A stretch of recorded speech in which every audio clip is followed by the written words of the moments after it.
Welcome to the High Stakes Fantasy Network podcast, brought to you by PlayNFC.com.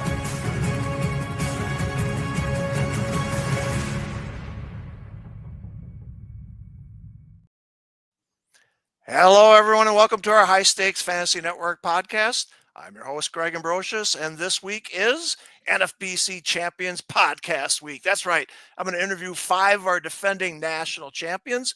Last night, I interviewed Clark Olson and Steve Weir.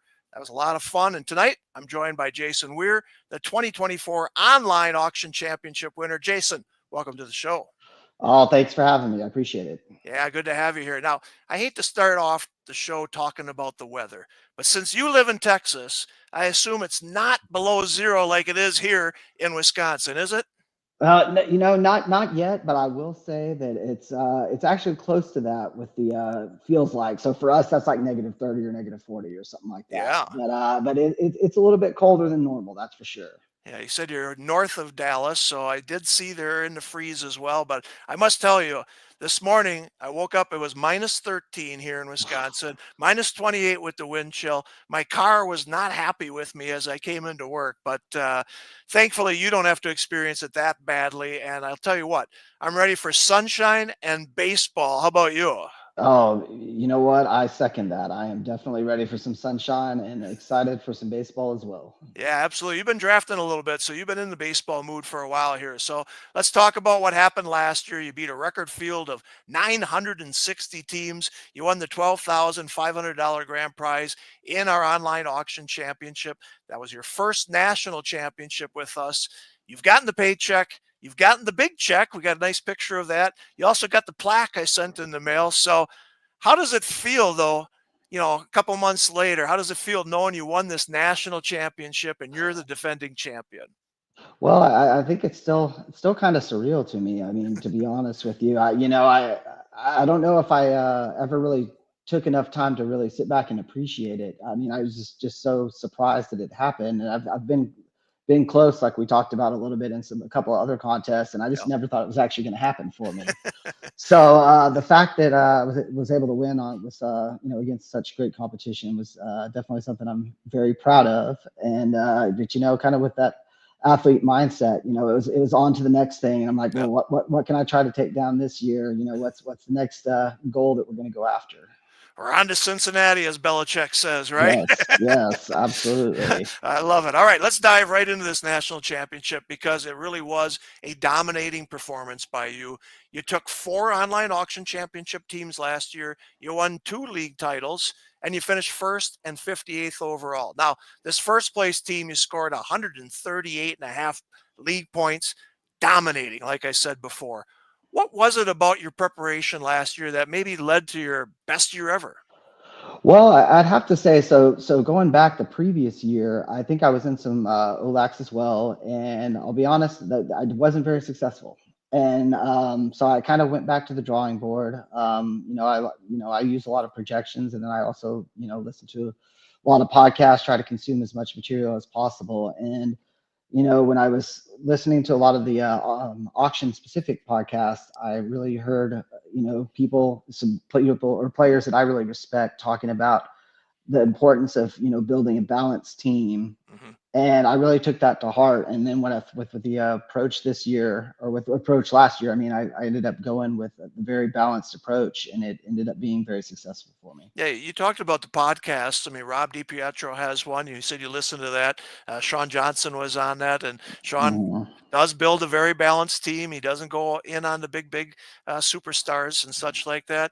And you kind of learned something on that, and you felt like, I'm going to try that, and it was successful for you, right? Absolutely. And I mean, like I said, I'm definitely not too projection based. I'm not using the spreadsheets and all the Z-scores and stuff like that, but I do look at projections. And when I'm putting in those projections, whether it's, Steamer or BATX or any of those, I was noticing a lot of the top players, there's a, $10 to $15 difference on, what they're expecting them to earn versus what they're going for. Yeah. And so I started, looking at it and seeing where can I find kind of the closest values to what the projections are telling me. And that's what kind of led me to my strategy. And so I kind of started targeting those bats that were either going kind of the end of first round or early second round in a snake draft. And those seemed to be not going quite as high, especially the ones that were more power focused and didn't have the speed. Mm-hmm. And that's what led me to like Devers and Machado and some players like that. Yeah. All right. So, like I said, you won 2 Online Auction Championship league titles last year. You won your first OLAC league title in 2022. That year, you finished 29th overall. So, I got to ask you, did that give you the idea that, hey, maybe I could win one of these overall titles, or was that never part of the thought process? Well, I wish I could say it was part of the thought process, but I just thought, hey, I had a really good team, and that led me to playing again the following year. And I think maybe I went in a little bit too cocky and maybe just not quite as prepared as I needed to be. And like I said, I wasn't very successful in the 23 auctions. And so, going into 24, I decided, if we're going to do this, we need to, really make sure that I'm prepared and make sure that I'm listening to players who've been successful and, implementing that into what I like to do as far as my drafts as well. Yeah. I was talking with Clark Olson last night, and, Clark's been with us for 21 years, and he was saying, man, these last 5 years with all these podcasts, and there are a lot of NFBC specific podcasts. You've mentioned it a couple times now. I mean, the landscape really has changed, and people are sharing their views. There's more projections out there. I mean, I know you've been with us like 11 years, but have you seen the landscape changing when it comes to information as well? Oh, absolutely. And I'm one of those who loves to do the DCs, and I start right in October and November, right when y'all start opening them up. And it's funny when I listen to the podcast and I'm reading in the discords and all that stuff. It feels like I'm drafting against every single person that's in this, in the same. So it's amazing how we all have such similar views and thoughts on players, Yeah. and so it's made it very, very challenging, and it's hard to get that edge. Yeah. Where it's like you said, I think, 4 or 5 years ago, I feel like there's definitely an edge to be had, and it's definitely getting slimmer. Yeah, definitely. All right, let's talk about the online auctions. Now, we started this championship 4 years ago. Once we had the online auction software pretty much perfected. I mean, this is really tough software. Trust me. Other companies tried it for a long time. I think we've really perfected it. Talk about being online, being in on every player that's nominated. I mean, it's not like a draft where you can do some research in between 10 picks. You are in on every player possibly, right? Talk about that thrill over 3 + 4 hours of sitting in front of your computer. Oh, absolutely. Well, I do have to say that y'all done an amazing job on the software. I remember when I used to do some of the auctions with y'all, and we would use a different platform, Yeah, and then right. we would come over. So once y'all introduced this software, I was Yep. definitely hooked, and it is amazing just how smoothly it runs and how efficient it is. And so I've really, really enjoyed it. And as far as the auctions, I mean, I just think they're so much fun. Like you said, you can go with any limitless possibilities of how you want to build your team. And I just love seeing not just what I plan on doing, but I love seeing what my competitors are doing. And it's just really interesting to see how it all shakes out at the end. Yeah, definitely. All right, you've had great success in the online auction leagues, but I notice you really do a lot of draft champions leagues, and you have since you started joining with us. You had more than a dozen DC teams last year. You won 6 DC league titles. You've been close to an overall title there.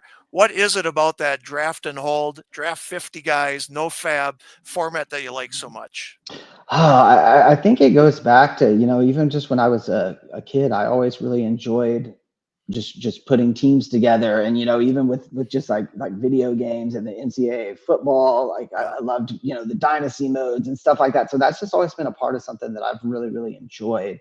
And I just really love how with the draft champions, those 50 picks are all you get. Yep. And so just taking the time to really have to map out how you want to, distribute all your roster requirements and just trying to build that perfect team. It's just such a challenge to me. And I really, really love the format. It probably is my favorite format by far.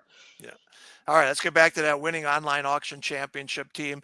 You drafted on March 2nd, or actually it was an auction on March 2nd, 3 p.m. Eastern Time League. Your build was very interesting. I mean, a lot of people go big stars and scrubs. This is not a stars and scrubs team. In fact, you spent only $30 or more on one player, $20 or more on 4 players. Let's talk about that strategy.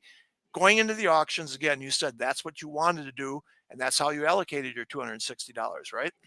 Absolutely. So like I said, I kind of, when I was looking at the projections, I noticed that there was a big difference just because between some of those top players, whether it was Acuna and Strider and some of those guys and just their projected auction values. Yeah. So I had decided I was going to start attacking, kind of those late second round guys, early, mid second round guys as well.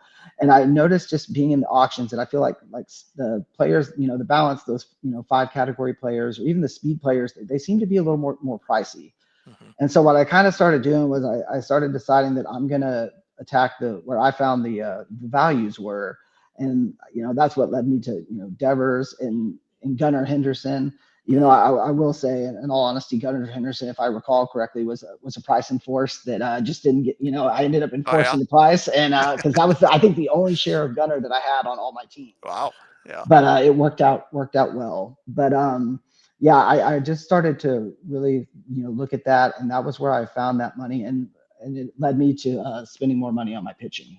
All right, so let's talk about that pitching. You spent $32 on Corbin Burns. That was the only one you went over $30. Mm-hmm. You spent $24 on Freddie Peralta.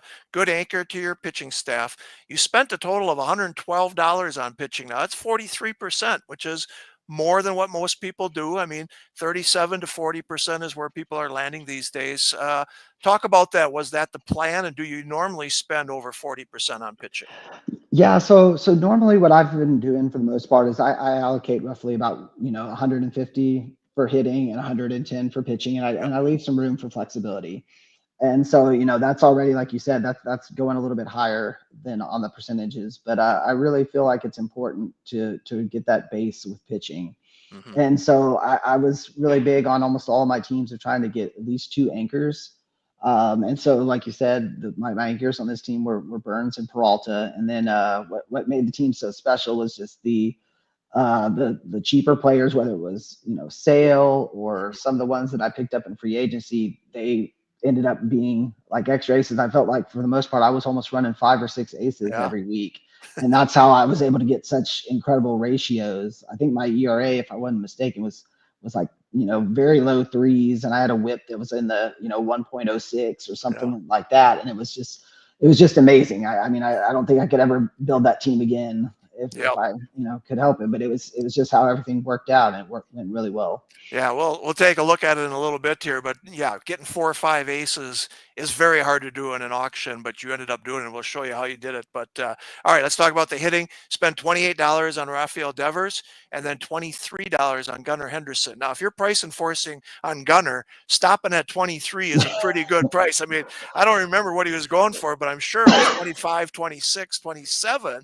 So getting him at 23 was certainly good. But again, talk about getting those anchors, if you will, but no $40 anchors.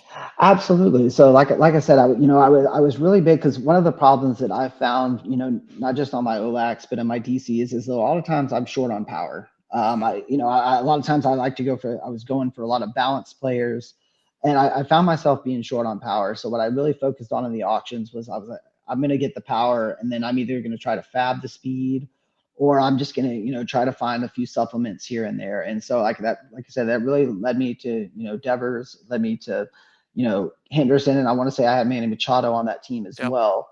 19. And then I started targeting, and when I was looking at the auction, the AAVs, I found a lot of outfielders that I loved. And I know that we're going to talk about that in a little bit, but I found a lot of cheap outfielders that I felt like were just great values. And so I really, targeted and hammered those. And I felt like that was what allowed me to allocate more money to pitching, is because I had, these targets that were cheaper on the hitting side. And I felt like I could invest a little bit more in my pitching. Yep, definitely. All right, let's talk about those 5 aces. Again, you started out with Burns and Peralta. Then you got Chris Sale at $14. Again, did you think he'd be a Cy Young winner, type guy at $14? There was a lot of concern that he could stay healthy. So as you look back, $14 seems like a good one, but that wasn't an easy bid for 14, was it? So, I will say that Chris Sale was actually one of my most owned players last year. Okay. And I think when I went into the season, like you said, Chris Sale had a lot of injuries in the past, and that was something that was, I think, scaring off a lot of people. But I felt like just with the price, and especially with him moving from Boston to Atlanta, I just felt like he might have something to prove, Yeah. and I just felt like if he was able to stay healthy, that he would really be able to provide those ace-like statistics. And I was really looking for low whip guys with high Ks, and that's just something that I try to target as much as possible.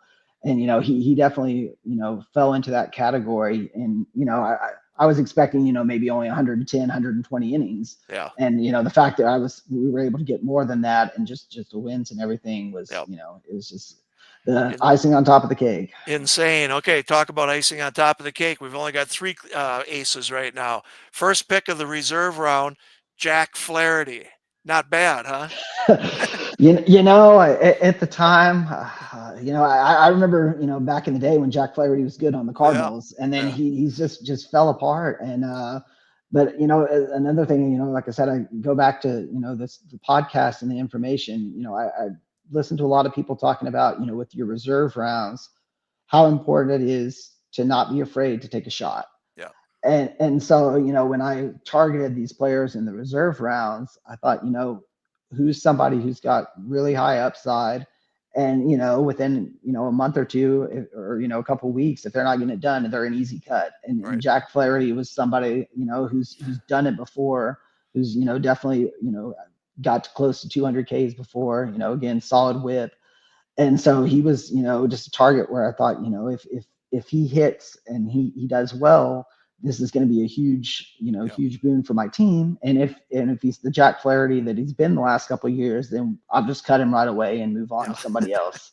Yep, definitely. Nobody wanted him for $1 in this auction, so you got him first in the reserve round. Speaking of not wanting anybody, let's talk about your 5th ace then, Garrett Crochet. Nobody took him in the reserve round or the auction, and then in week 1, you nabbed him. Do you remember what you paid for him in Feb?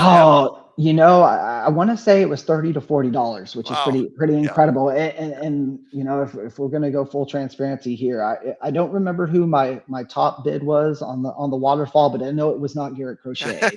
And so I think I kind of lucked out, and I didn't get my top guy, and he was my second choice, and it worked out very, very well. Very, very well. So how do you like that staff? We got Burns, we got Peralta, we've got Sale, we got Flaherty, we got Crochet. That's how you build a national championship team. So you also need some saves. And in this one, you actually went for 3 relievers in the auction. You got Evan Phillips for 15. He was going to close for the Dodgers, right? You got Kenley Jansen for 8. And then Robert Suarez for 6. Now, Suarez turned out to be the best bargain, 36 saves. Jansen wasn't dominant, but he gave you 27 saves. So talk about getting 3 relievers at that point and why you did that. So at the time I kind of allocated, I'd say probably $25 to $30 for closers. And a lot of the times I was going for 2, kind of 2 $15 closers, kind of around the Phillips range. And I remember getting Phillips. I want to say I got him first. And then, the bidding went on, I think it was actually Jansen. And, I remember it being surprised that it stopped at 8 and winning him. Yeah. And so with that leftover money, I kind of put it into, I can use this for another SP, or I can go for a relief pitcher. And I had a lot of Robert Suarez last year.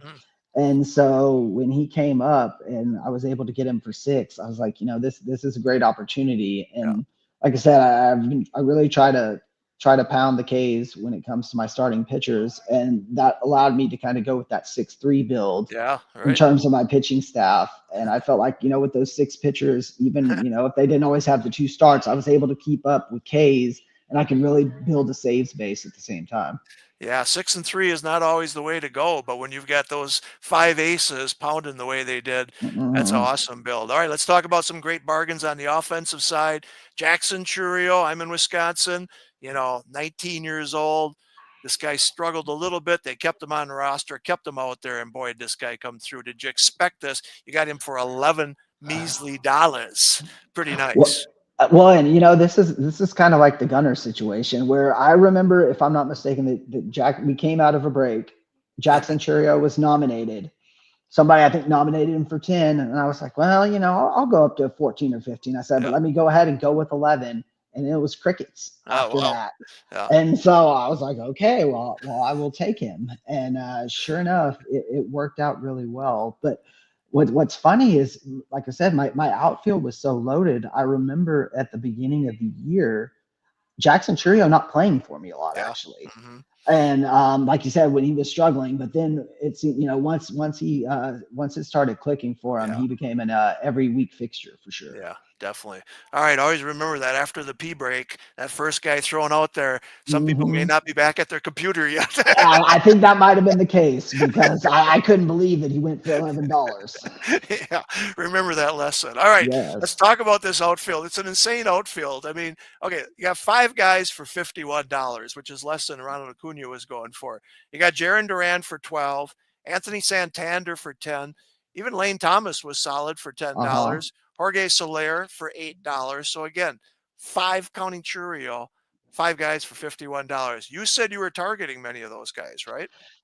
Absolutely. So yeah, Duran was one of my big targets. And like I said, I was finding it hard to find speed, but he seemed to be going at a reasonable price. And with him, with the talk of him leading off for the Red Sox, that was Yeah. definitely something that got me intrigued. So he was definitely someone I was targeting, not just in my auctions, but in my DCs and some of my other leagues as well.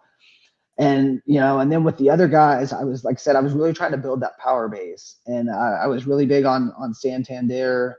I just felt like he's just always underrated. You could always count on him for 30 homers, and while his average might not always be what you're wanting, I figured if I had the average base, I would be able to absorb that a little bit. Yeah. And the same thing with Jorge Soler. I was just trying to find those cheaper power bats so that I can make sure my homers and RBIs were good, and then just supplement them with the Durans and the Cheerios to get going for the speed.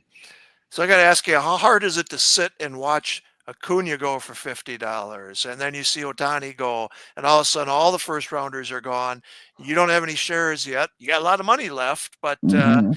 this is your strategy. But it's not easy to sit there and watch someone have Acuna and another first rounder, right? Yeah, I think that's where it comes to, when you come in with a strategy, you just have to stay disciplined to what that strategy is. Hmm. And for me, I knew going in that, the Acuñas and, the Striders at that time, those weren't players that I was really going to target. So it did make it a little bit easier, Yeah. when those players were going off, because they weren't just players that I was, super interested in just with the build that I was going to go for. Hmm. But with that being said, yes, it is definitely a little scary when you see teams loading up with those players. But Yeah. I just felt confident that I could get the numbers, and it ultimately didn't matter what the names were. I just had to get to the numbers the targets that I was going for. Yep, definitely. All right, you had only 2 $1 players, Jose Abreu, Jorge Polanco. I mean, most people end up with a lot of $1 guys. I mean, certainly Hmm. stars and scrubs. Is that part of your mindset? You don't really want to be stuck with $5 with 5 left. Yeah, absolutely. That's something. And honestly, I mean, I try for the most part not to have any dollar players. Now, Mhm. sometimes it shakes out that way, but I like when we get down to the end of the auctions, I like to kind of have the hammer per se, Yep. and be able to control who I'm going to get, because a lot of times I have certain targets that I'm willing to pay $2 or $3 for, that I feel like even though they might normally be going for $1. I think they've got the chance to earn that $5 and $6 profit, and so I like to be able to make sure that I'm getting those players that I like. So that's a strategy of mine that Mhm. I normally use. I wish I would have picked two better $1 players than Abreu and Polanco last year, Yeah. because they led me definitely to some problems. Because if I'm not mistaken, I remember at the end of the year, second base was a big problem for me. I was running out Nick Gonzalez and Uh-huh. Lennon Sosa and Otto. I mean, you name it. I think I even had Brooks Baldwin going. I was recruiting White Sox. It was getting so bad. So it was definitely a struggle throughout the year. But I was just so fortunate that the other guys did so well Yeah. that it allowed me to stream that position. And same thing with first base. I remember being excited when Ty France signed with golly, I can't even remember who it was at this point. It was Reds, I think, and because I was in such bad shape at first base that was Yeah. something I was looking for. Well, you can see how you built a championship team. The low outfielders, the aces, the relievers, but here's one more, right? We talked about getting Flaherty in the reserve round.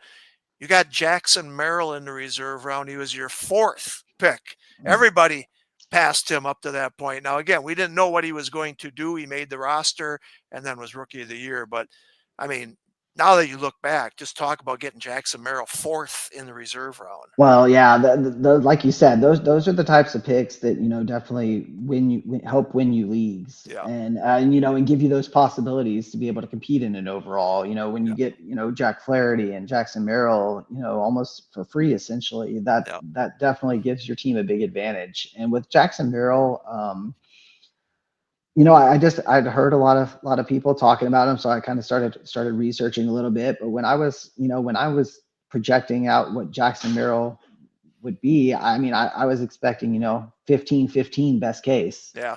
With a solid average, because everybody talked about how he's got such good hit tool and things like that. So I was hoping for 260, 265, 15-15. And I'd have been thrilled with that, but he just had such an amazing series, and it was definitely a big factor in helping my team be successful. Yeah, absolutely. He was so clutch down the stretch too. He looked like a veteran instead of a rookie, but he was great. All right, we talked about the free agency, Garrett Crochet. You also picked up Spencer Schwellenbach on June 2nd for $63. You got Luke Weaver on September 8th for 16th. I mean, again, you're churning through several players every week, trying to look for a guy that could stick with you. And if he doesn't, you go on to the next guy, right? Absolutely. Well, and the funny thing about Spencer Schwellenbach is that I picked him up. I want to say I started him one time, and I remember the first 3 to 4 starts he had were just kind of so, and I actually dropped him. So I did not even get the benefits of the amazing season he had. Yeah.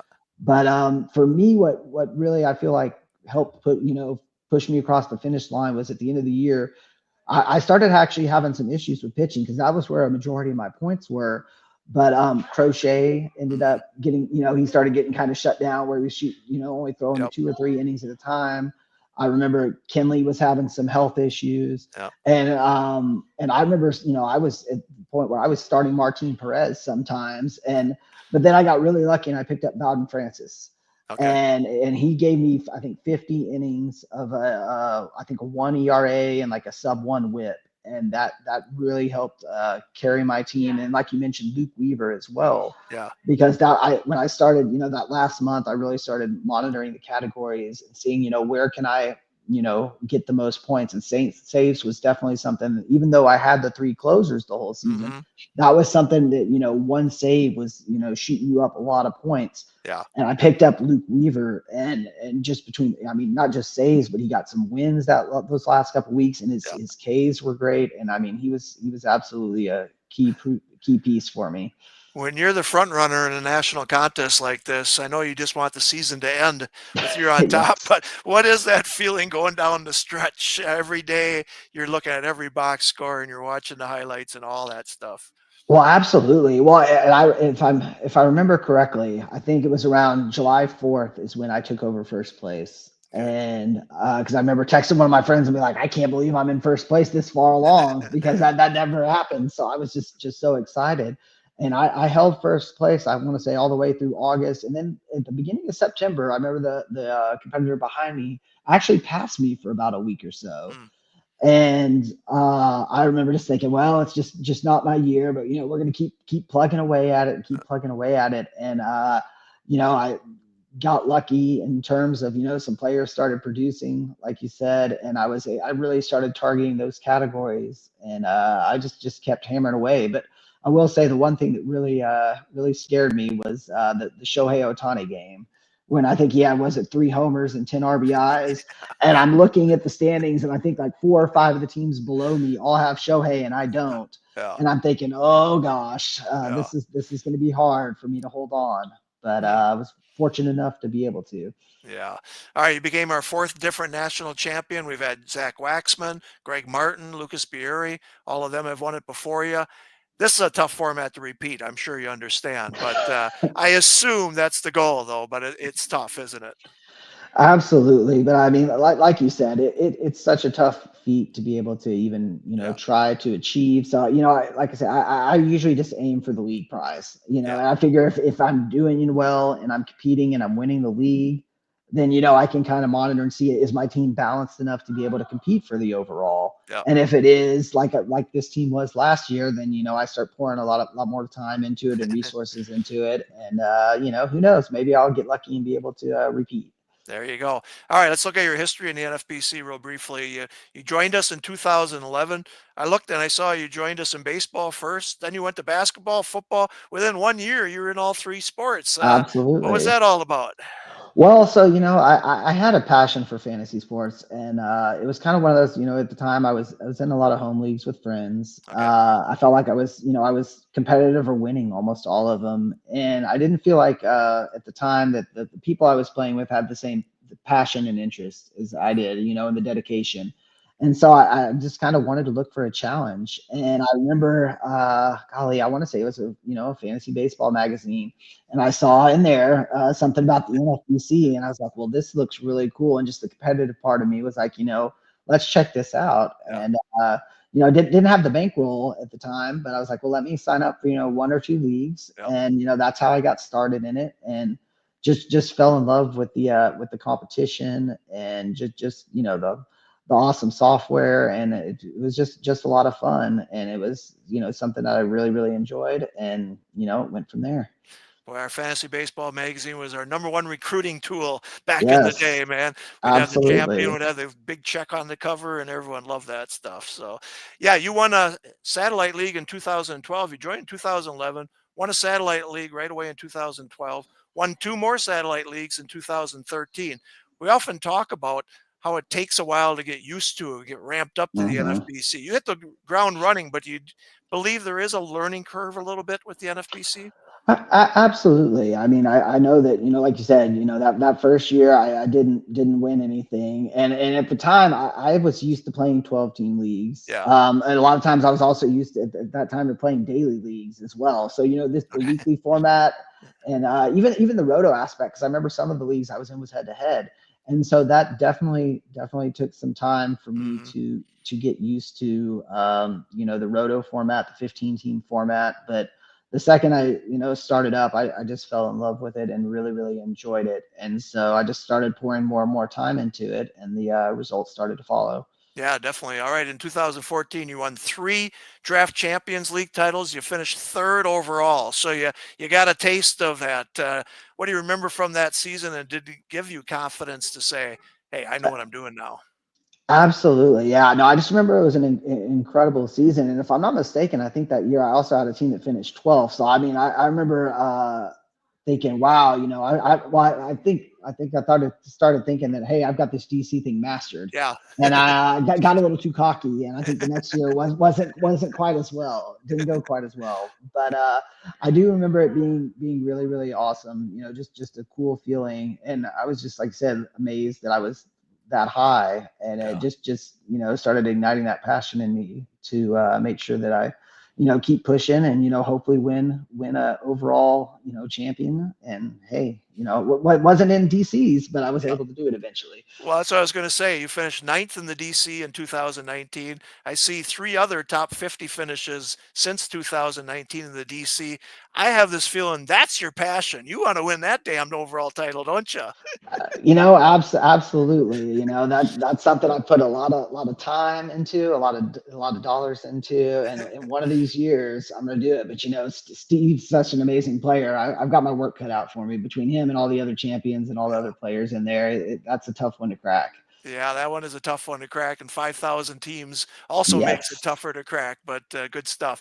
All right, you've been playing main event qualifier leagues for a lot of years, which means you want to do the main event. Uh, You are going to do it this year. You joined the Yes. CLQ. This is the first year you're doing the main event. As you told me, it's the first time you're going to be doing the 12-team online championship. You came Hmm. into the NFBC playing only 12s. Now you're in Yes. 15. So talk about reinvesting some of this 12,500 into the CLQ. Absolutely. Well, like you said, I put a little bit of money away for the kids, put a little bit of money away for, hopefully a vacation for my wife and I. And then I was like, Yeah. you know what? Now it's time to reinvest into the passion. So, like I said, I've been listening a lot about the Champions League. I had an interest in doing the main for quite a while, but I Yeah. just, I always was just like, you know what, I can do one main or I can do, 6 or 7 DCs. And I always Yeah. just found myself doing the DCs, but I was like, you know what, I really want to push myself this year, and I want to challenge myself. And the Champions League, I just love the concept of it. I love the idea that you're competing against, a lot of the best players in the NFBC, and getting to show your skills throughout, in all 3 formats. And I know, like you said, I'm definitely going to be at a disadvantage right now with the online championship, so that's something I've got to start prepping for. But I was able to do my DC for the CLQ, so I'm excited about that. And then getting ready to do that first main. I know that's going to be a big challenge, but it's something I'm really looking forward to. Yeah, definitely. I'll tell you what, leave a little more time in the morning when you look at your stats, because now you've got 30 different stat categories in the CLQ to see how you compare against everybody else in the CLQ for Yes. 3 different contests, 10 different stat categories. So it's a lot of fun. Yeah, you said you already did your DC, I think, at the end of January. What is Hmm. the strategy with the CLQ? Is it to do one of those early, then do like the main event later? I mean, what was your thought process on that? So for me, I felt like with the DCs, at that point, I think I'd done I want to say 18 DCs. Okay. So I mean, I'm an addict when it comes to the DCs. And so at that point, I just felt really comfortable with how the DCs, how my roster builds were going. I felt confident. I liked how my teams were being built at that time. And I liked, a little bit of the uncertainty that's still going on with some of the position battles, because I feel like there's definitely some bargains that can be Yep. had.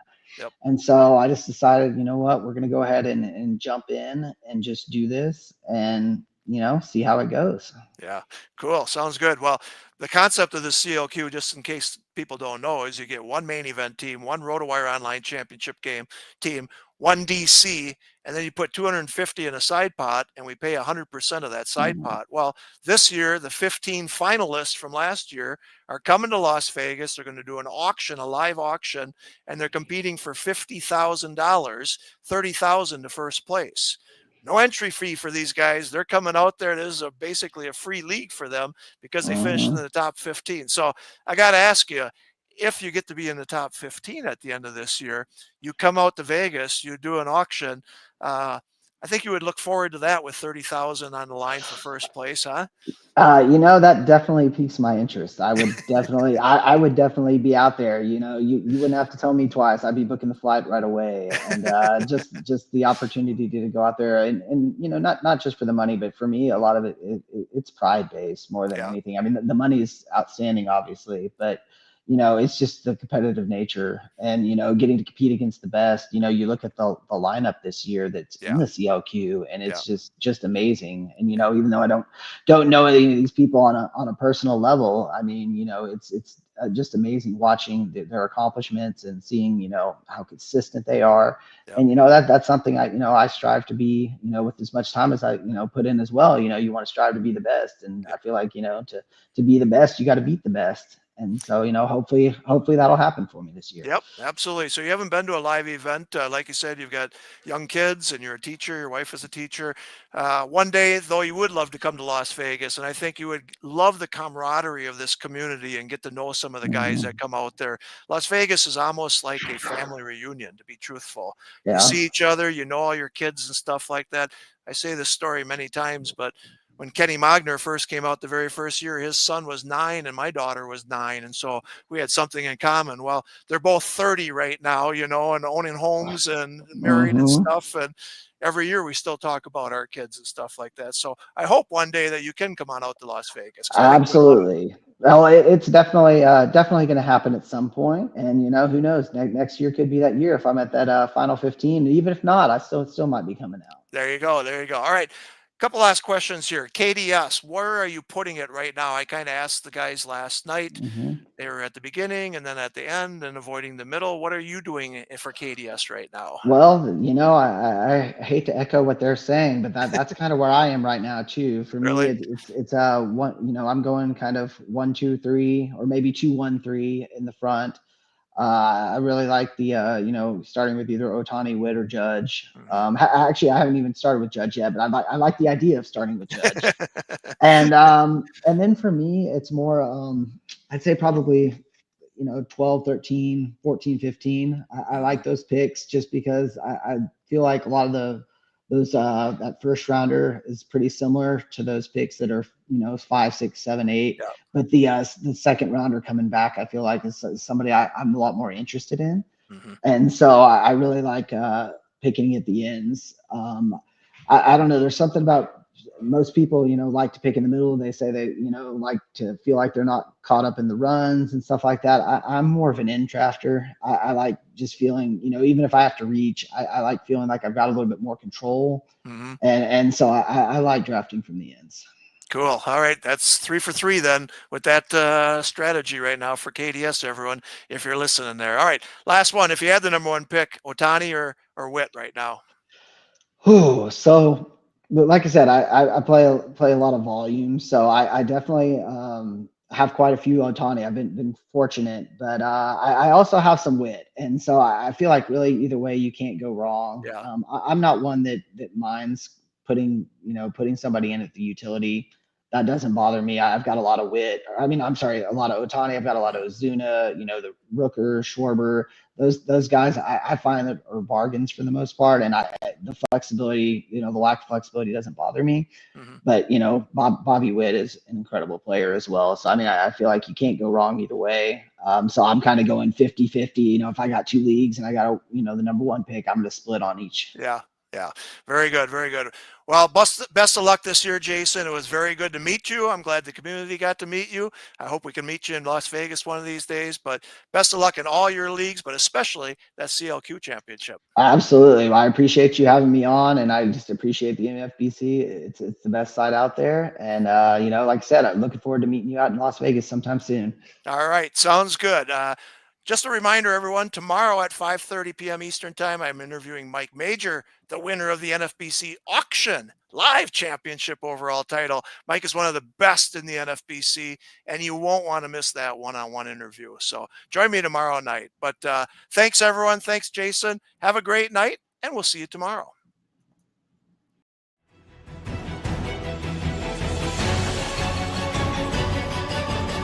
Thank you for joining us on the High Stakes Fantasy Network podcast. To get in the game, go to playnfc.com.